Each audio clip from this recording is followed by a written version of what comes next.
আপনার ফোনের স্পিকারে পানি ঢুকে গেলে আপনি কি করবেন? আপনার করণীয় কি? মাত্র ২ মিনিটেই কিন্তু আপনার ফোনের স্পিকারের পানি বের করতে পারবেন।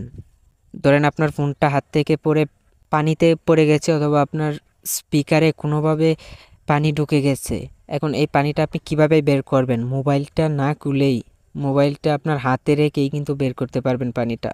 শুধুমাত্র একটা কাজ করবেন, অটোমেটিক কিন্তু আপনার ফোনের পানি কিন্তু বের হয়ে যাবে। তো সবকিছু মিলিয়ে আজকের এই ভিডিওটা খুবই গুরুত্বপূর্ণ। তো চলুন আমরা ভিডিওর মূল কাজে চলে যাই। ভিডিওটা শুরু করা যাক।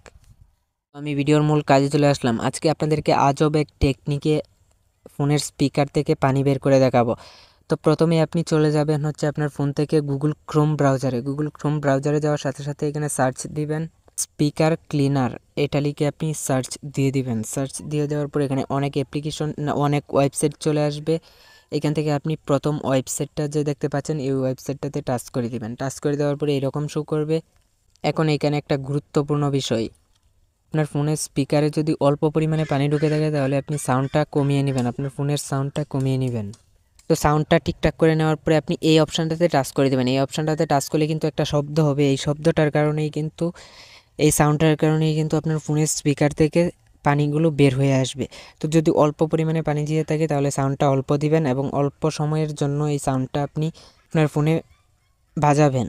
তো আমি এটাতে টাচ করে দিলাম।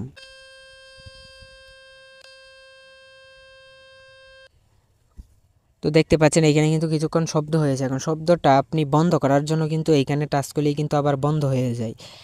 তো আপনার ফোনের স্পিকারে যখন পানি ঢুকে যাবে আপনি কিছুক্ষণ এই শব্দটা ইউজ করবেন, তখন দেখবেন যে অটোমেটিক পানিগুলো বের হয়ে আসছে। আর যদি অনেক বেশি পানি যায় তাহলে সাউন্ডটা আপনি একটু বাড়িয়ে দিবেন এবং আপনি একটু বেশি সময় এই সাউন্ডটা আপনার ফোনের মধ্যে বাজাবেন, তাহলে কিন্তু অটোমেটিক পানি বের হয়ে আসবে। তো এই সাউন্ডটা আপনি কিছুক্ষণ বাজালেই কিন্তু আপনার ফোনের স্পিকার থেকে সব পানি কিন্তু বের হয়ে আসবে। আশা করি বুঝতে পেরেছেন।